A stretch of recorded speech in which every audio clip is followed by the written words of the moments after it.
하나님의 평강이 여러분의 삶에 가득하기를 주의 이름으로 축복합니다. 우리는 아브라함을 부르신 하나님의 약속을 보았습니다. 약속은 축복이며 동시에 사명입니다. 우리의 구원도 마찬가지입니다. 축복이며 동시에 사명입니다. 이 축복을 누리시고 또 나누시기를 주의 이름으로 부탁합니다. 하나님께서 아브라함에게 주신 사명 첫째는 네 자손 대대로 복되게 하라. 복이 되고 복의 근원이 되는 것. 그래서 아브라함과 그의 후손이 여호와의 도를 행하며 하나님의 영광을 드러내며 값지게 사는 것, 이게 첫 번째 사명입니다. 그 자녀를 잘 가르쳐야 되고 특별히 다음 세대, 지금 정말 중요한 선교지입니다.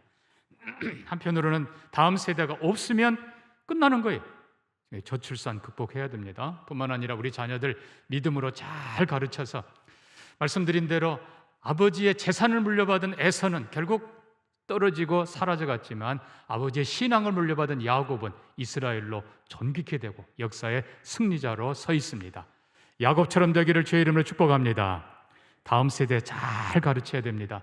이번 주 우리가 수목금 자녀와 함께하는 기도, 자녀를 위한 특별 기도를 드릴 텐데 여러분 기도에 함께해 주시고 여러분 최선을 다해서 자녀 축복하고 다음 세대 잘 키우면 또 그 다음 세대가 다음 세대 키우고 자손 대대로 하나님의 복이 임할 줄로 믿습니다.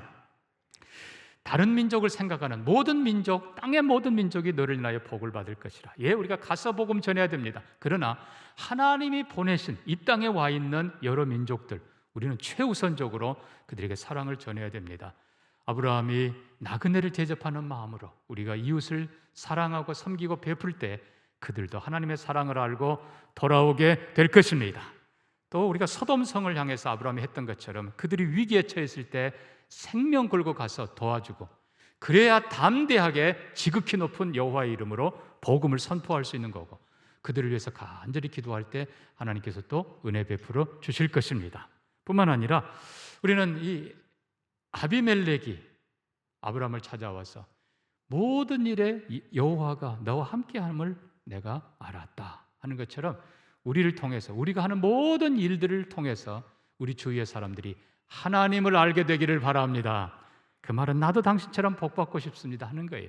이게 정말 선교고 중요한 겁니다. 여러분, 특별히 우리 주위에 와 있는 다민족들, 우리가 그들을 사랑으로 복음화시키지 않으면 이 나라 무너집니다.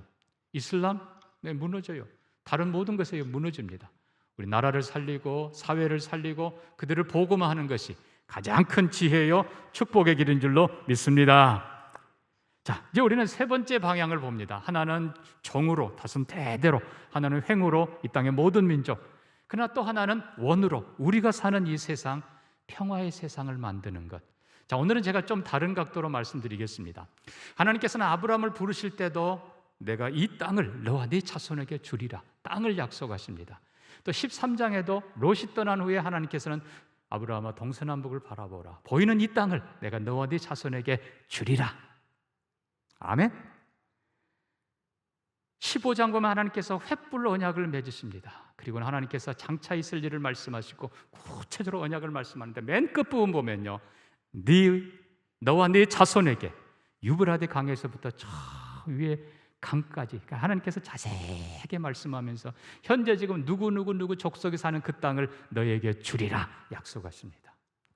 또 우리는 18장 그리고 또 가면 계속해서 하나님이 땅을 준다는 약속을 많이 하십니다. 자, 왜 하나님께서 이렇게 땅을 준다는 약속을 할까요? 첫째는 창세기 1장 1절 말씀대로 태초에 하나님이 천지를 창조하시니라. 우리 성경은 그냥 천지라고 되어 있는데 아니에요. 히브리어 원문 그리고 영어도 보면 나눠져 있습니다. 샤마임, 하늘들 복수로 되어 있고요. 그리고 아레츠라고 땅으로 되어 있습니다. 영어도 heavens and the earth 이렇게 되어 있습니다. 그래서 하나님께서는 세상을 만드실 때 먼저는 신령한 세계를 만드신 것을 여러분 기억하셔야 됩니다. 우리가 생각하는 것보다 훨씬 더 크고 영화로운 신령한 세계가 있습니다. 그리고 이제 하나님께서 땅을 만드셨는데 이 땅을 만드신, 이게 지구를 중심으로 한 우주 전체를 의미하는 것입니다. 중요한 것은 자, 2장입니다. 하나님께서는 2장에 에덴을 창설하시면서 하나님의 자녀들, 하나님을 사랑하는 백성들이 살아갈 아름다운 터전을 만들어 주십니다. 그래서 에덴 동산 내 강이 흐르고 거기에 아름다운 식물들, 동물들 자라게 하시고 평화와 축복의 세상을 만드시고, 그리고 우리로 하여금 그걸 잘 관리하게 하시고, 한 걸음 더 나가서 우리가 자손이 번성하며 살아가는 모든 땅을 그렇게 하나님이 주시는 축복의 땅 에덴으로 바꿔가기를 원하셨던 것입니다. 그래서 하나님께서는 우리가 사는 땅을 축복하세요. 그래서 아브라함에게, 아브라함아 지금은 이 땅이 네가 볼 때는 황폐한 땅 같지만 먼 훗날 축복의 땅이 될 것이다, 하나님께서 약속하시는 겁니다. 자, 그런데 우리는 안타깝게도 하나님께서 주시는 그 에덴 동산에 죄가 들어오고, 결국 인간이 죄를 택하고 하나님을 거역하면서 인간 때문에 자연이 저주받는 것을 봅니다. 3장 가면요, 땅이 저주를 받으리니 가시와 엉겅퀴를 낼 것이고 네가 수고하고 땀을 흘려야 먹을 것을 얻으리라.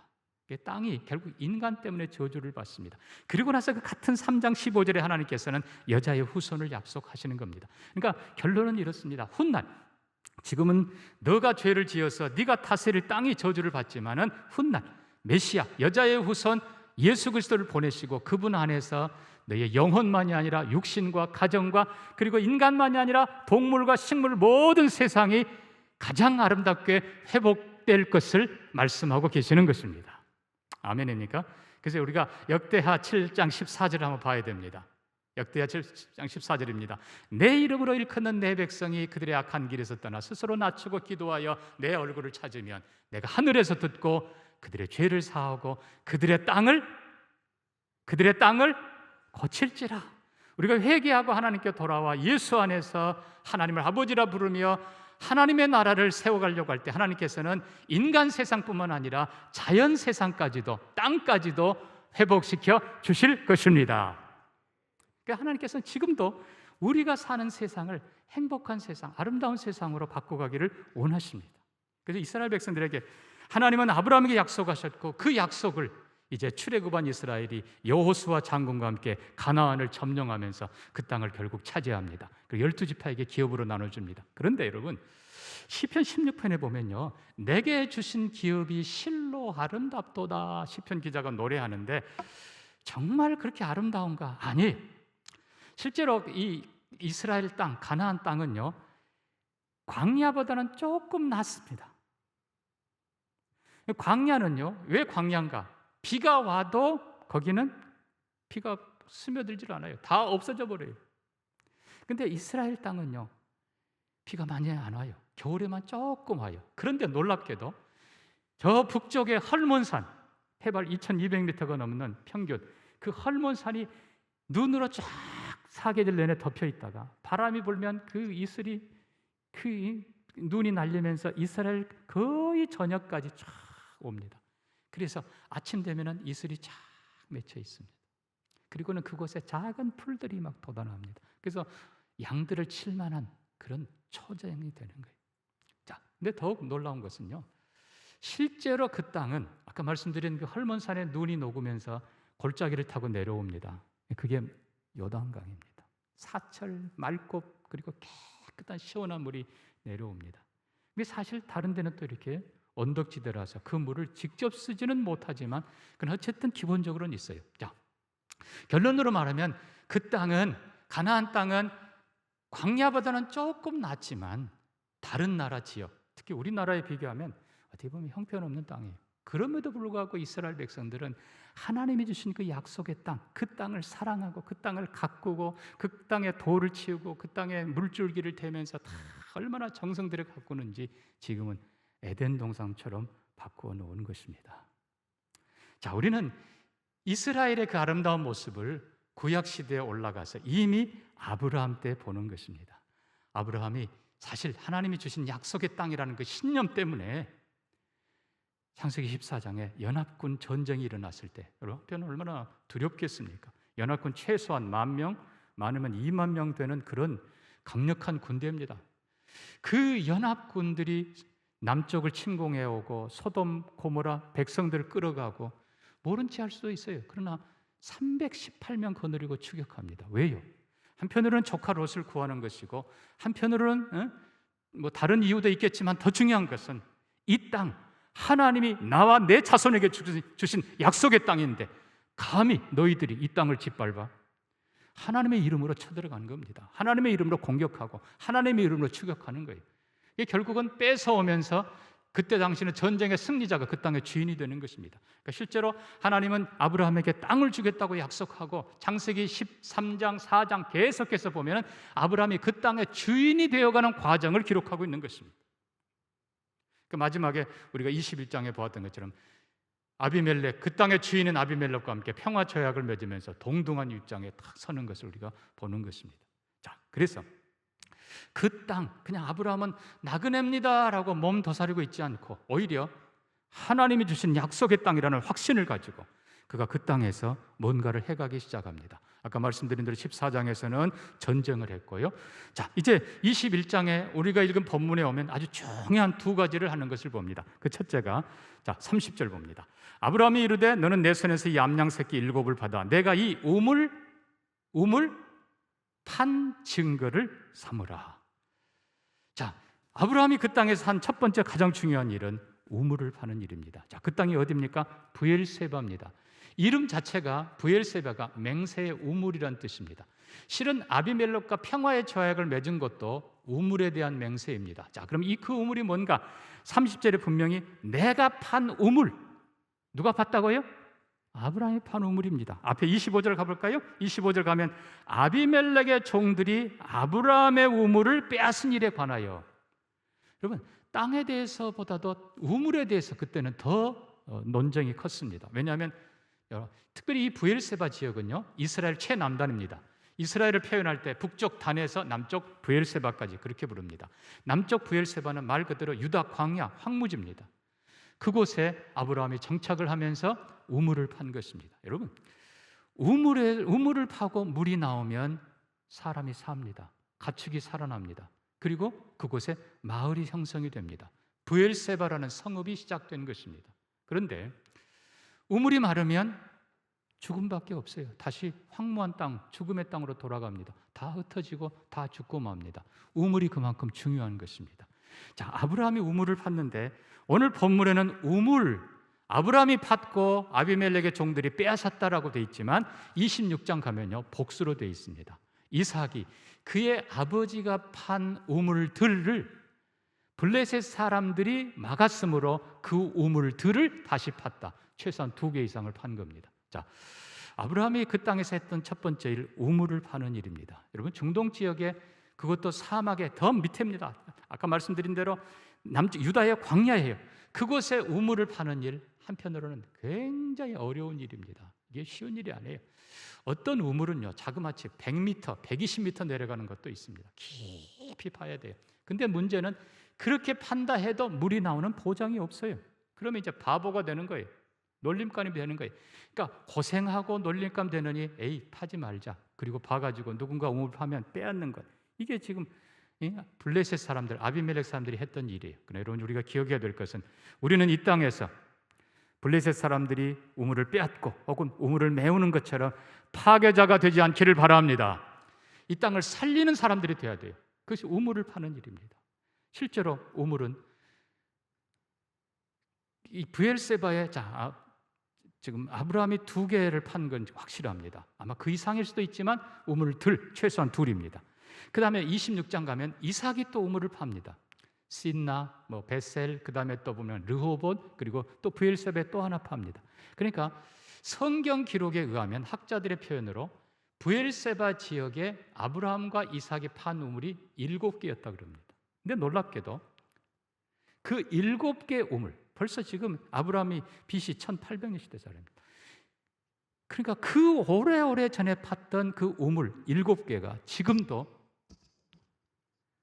5개는 쓰고 있다 그럽니다. 놀라지도 않네. 수천 년 동안 아브라함과 그의 아들 이삭이 판 그 우물이 자손들을 먹여 살리고 많은 사람들을 먹여 살리는 생명의 우물이 된 것입니다. 사실 복음은 우물과 같은 거예요.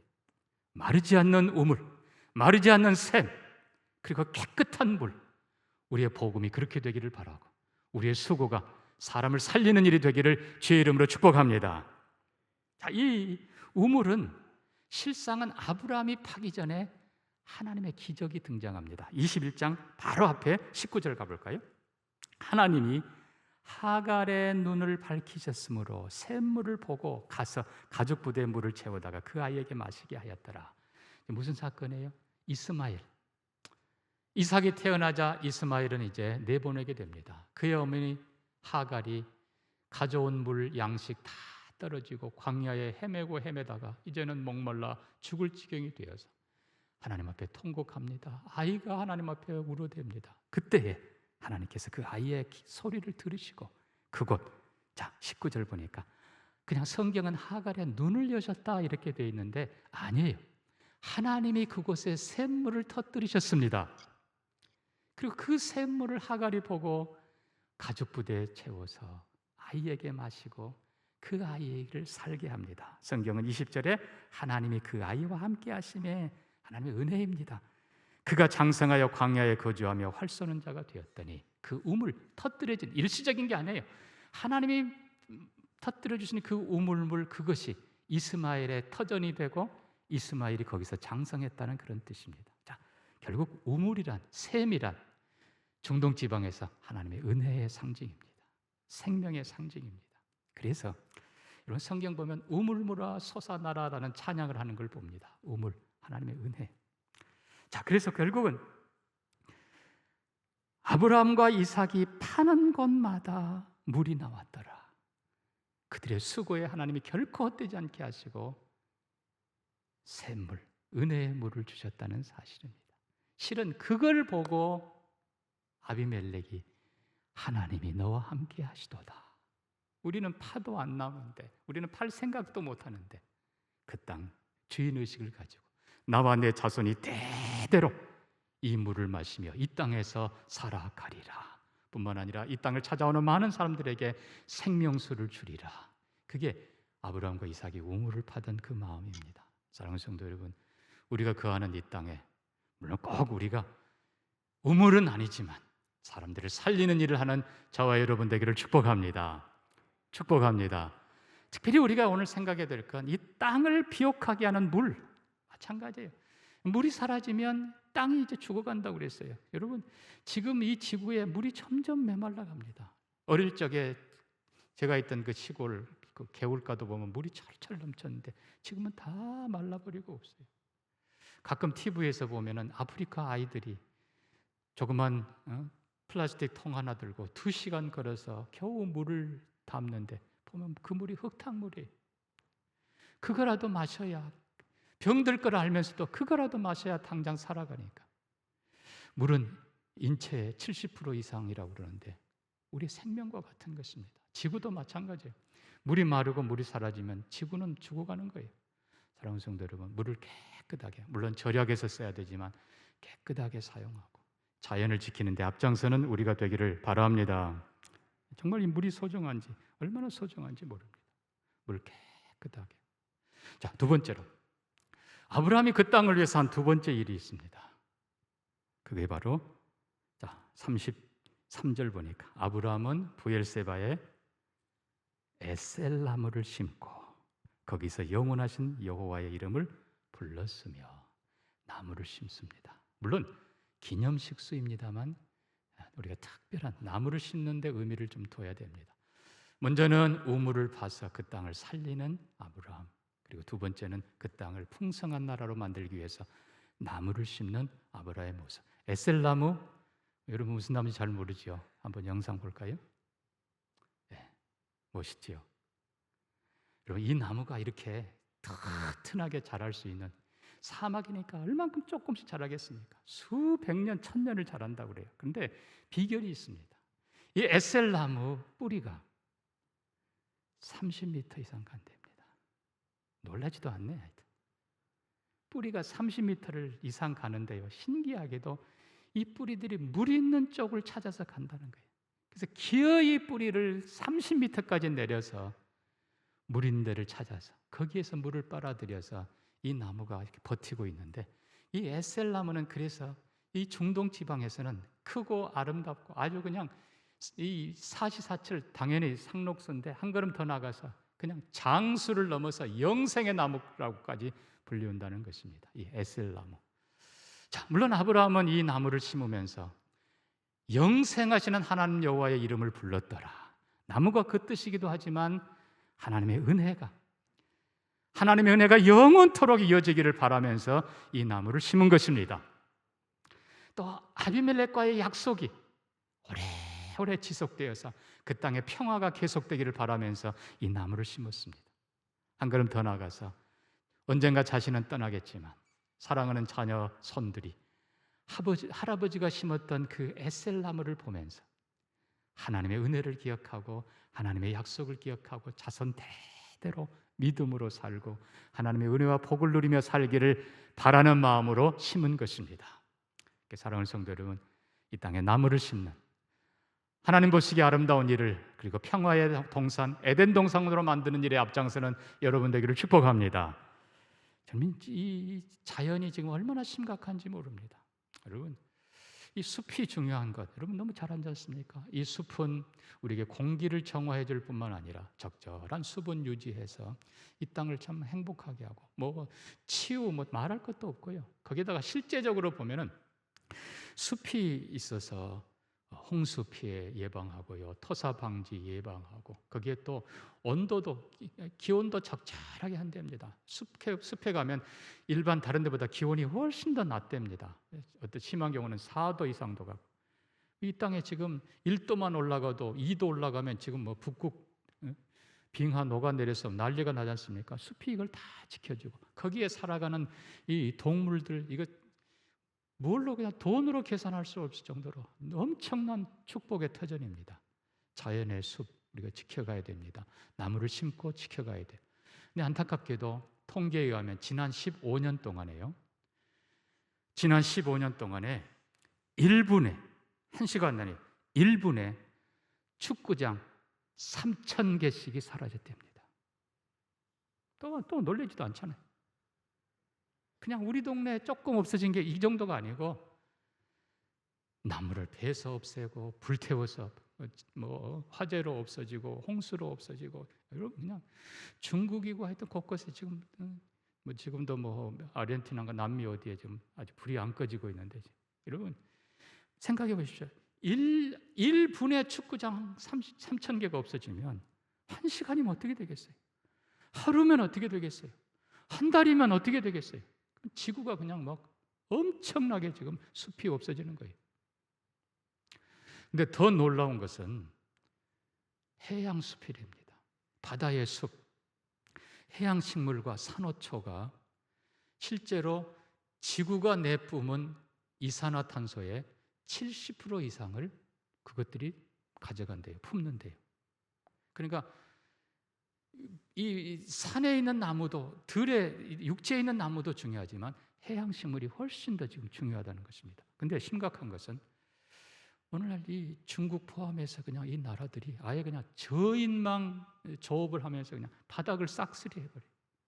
그러니까 해양 식물들이 그냥 뿌리가 다 날아가고 깨지기 시작하는데, 이건 더 심각합니다. 이거는 1분에요.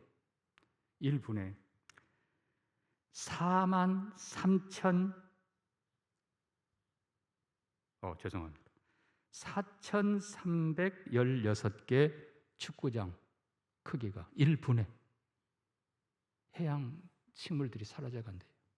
1분에. 좀 큰일 났어요. 사랑하는 성도 여러분, 자연을 지키는데 교회가 앞장서기를 바랍니다. 물론 교회가 앞장서서 자연을 훼손한 건 아닙니다. 원인 중에 하나는 제공됐죠.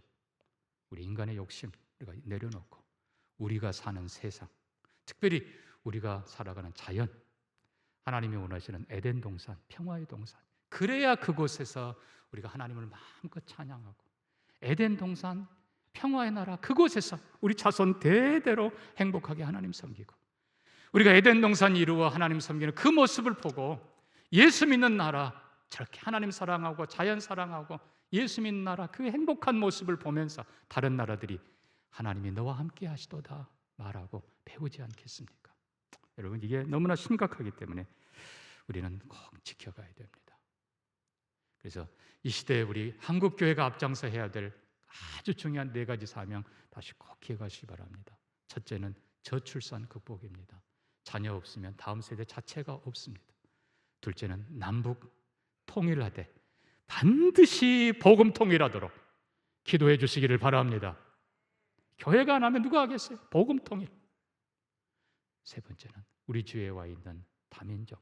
지금은 260만 넘어 조만간에 300만, 400만, 500만 시대로 갑니다. 우리 주위에 있는 다민족들, 우리가 복음 전하지 않으면 역으로 우리가 당합니다. 복음 통해서 그들과 함께 평화의 나라, 하나님 함께 섬기는 나라로 바꾸기를 원합니다. 마지막 네 번째가 자연, 우리가 살고 있는 터전. 여러분, 이 터전이 무너지면 우리도 비참해져요. 자료 많이 있습니다만 제가 어떻게 우리가 구체적으로 이 자연을 아름답게 지켜갈지 잠깐 영상 봅니다. 지구를 지킬 수 있을까요? 물론이죠. 지구를 사랑하면 됩니다. 사랑하는 방법은요, 사용하지 않는 전자기기 플러그는 뽑아주세요. 보일러 온도는 낮추고 서로의 온기를 나눠요. 사용한 마스크는 끈을 잘라서 버려요. 양치컵을 사용해 보세요. 욕심내지 말고 하나면 충분하답니다. 종이컵 말고 머그컵을 사용하세요. 비닐 말고 장바구니를 사용하세요. 한번 인연을 맺은 물건은 오래오래 사용해요. 과속하지 않고 천천히 가요. 플라스틱 빨대 사용은 줄여요.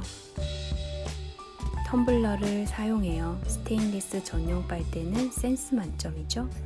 외식보다는 도시락을 먹어요. 대나무 칫솔을 사용해 보세요. 물티슈 말고 개인 손수건을 사용해요. 샤워는 되도록이면 빠르게 해요. 분리수거할 때 라벨은 떼어내요. 쓰지 않을 땐 불을 꺼요. 대중교통과 자전거를 이용해요. 제철 농산물을 먹어요. 자연을 지켜야 해요. 우리가 함께 자연과 더불어 삽시다. 우리 함께 살아요. 고맙습니다. 우리가 사는 이 땅, 평화의 동산, 에덴 동산으로 만들기를 소망합니다. 아브라함처럼 우물을 파고, 아브라함처럼 나무를 심고, 그 사람이 진짜 주인이에요.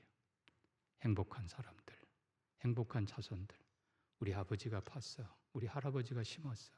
그 땅의 진정한 주인으로 사람을 살리고 자연을 살리는 데 앞장서서 우리와 자손이 행복하고 많은 사람들이 와서 생명을 얻는 축복이 있기를 원합니다. 같이 기도합니다. 하나님 아버지, 우리 사는 이 땅, 하나님이 주신 축복의 땅인 줄 믿습니다. 우리가 더 사랑하며 가꾸게 하시고 아브라함처럼 우물을 파고 나무를 심으며 하나님의 이름을 마음껏 부르는 축복의 땅이 되게 하여 주시옵소서. 우리와 우리 자손들이 마음껏 뛰노는 곳이 되게 하여 주시옵소서. 많은 사람들이 부러워하는 곳이 되게 하시고 하나님이 너희와 함께 하시다 인정하고 함께 하나님을 섬기는 축복의 땅이 되게 해 주옵소서. 감사하며 예수님 이름으로 기도합니다. 아멘.